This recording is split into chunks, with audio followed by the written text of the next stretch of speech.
اس کو کچھ نہیں بولا.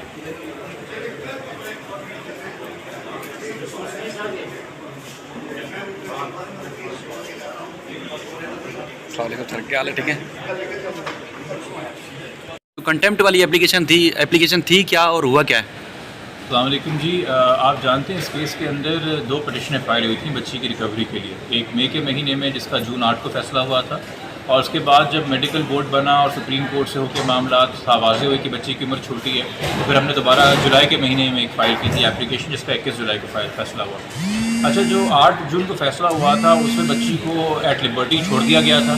اس وقت کا میڈیکل ایویڈنس کہتا تھا وہ 17 سال کی ہے، اور بچی کا اسٹیٹمنٹ تھا مجھے کسی نے اغوا نہیں کیا. اس وقت کے آئیو کو کہا گیا تھا کہ آپ بچی کا یہ اسٹیٹمنٹ اور بچی کا جو ایج سرٹیفکیٹ ہے میڈیکل، یہ ایک عدالت میں چلان کے ساتھ جمع کرائیں. آئیو نے اس کی پاسداری کرتے ہوئے دونوں چیزیں جمع کرا دی تھیں، مگر سپریم کورٹ کے آرڈر کے بعد وہ C کلاس کا چلان ایک جج نے ایکسیپٹ کرنے سے انکار کیا. ایک جوڈیشل آرڈر ہوا، اس میں نہ پروسیکیوشن کا کوئی کردار تھا نہ آئیو کا کوئی کردار تھا.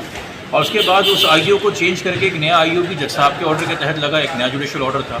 اور پھر وہ پرانا جو 8 تاریخ کا آرڈر ہے اس کو خود ہائی کورٹ نے ری وزٹ کر کے نئی پٹیشن میں ہماری 21 جولائی کو بچی کو مائنر ڈکلیئر کر کے کہا کہ یہ اکیلے اپنے اون رہ نہیں سکتی.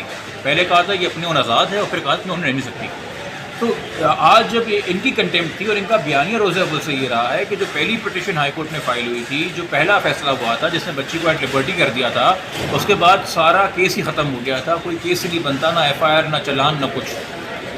یہ بیانیہ ہر پیشی پہ ہر بار کے دہراتے رہے ہیں. اس 8 جون کے آرڈر کو یہ بار بار پڑھ کے عدالتوں کو سناتے رہے ہیں. آج اس بیانیے کو دفن کر دیا گیا ہے ایک طریقے سے، جو کہ کنٹمپٹ کے اندر وہ آرڈر پڑھ کے معزز ڈویژنل بینچ نے ہائی کورٹ کے کہا ہے کہ اس آرڈر کی کوئی کنٹمپٹ ثابت نہیں ہوتی ہے، اس آرڈر کی کوئی خلاف ورزی آئیو کے یا پروسیکیوٹر کے خلاف ثابت نہیں ہوتی ہے، اس لیے کنٹمپٹ پٹیشن ڈسمسڈ ہے.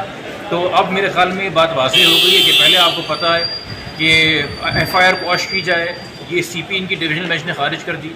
پھر چلان جو ایکسیپٹ ہو گیا، اس آرڈر میں انہوں نے خامیاں نکالنے کی کوشش کی، وہ ڈسمس ہو گئی ان کی اپلیکیشن ہائی کورٹ سے. اور پھر انہوں نے کہا تھا کہ جی یہ شروع کی پوری کارروائی کنٹمپچوس تھی، ہائی کورٹ کے آرڈر کو جو ہے وہ غلط سے استعمال کیا گیا، وہ بھی آج خارج ہو گئی. تو اب یہ سب خارج ہونے کے بعد جو ہے عدالت کے سامنے اب ٹرائل چلنا چاہیے جیسے اس کا پروسیجر نارمل روٹین ہے، اور اس کے اوپر ہم فوکس کریں. یہ جو سارے ٹیکٹکس تھے ٹرائل کو ڈسٹرب کرنے کے لیے، ایک طریقے سے شارٹ کٹس ڈھونڈنے کے لیے اور فرار اختیار کرنے کے لیے، وہ سب ناکام ہو گئے ہیں. آج MLO کی درخواست بھی ٹائم فکس تھی 11 بجے پہ، مگر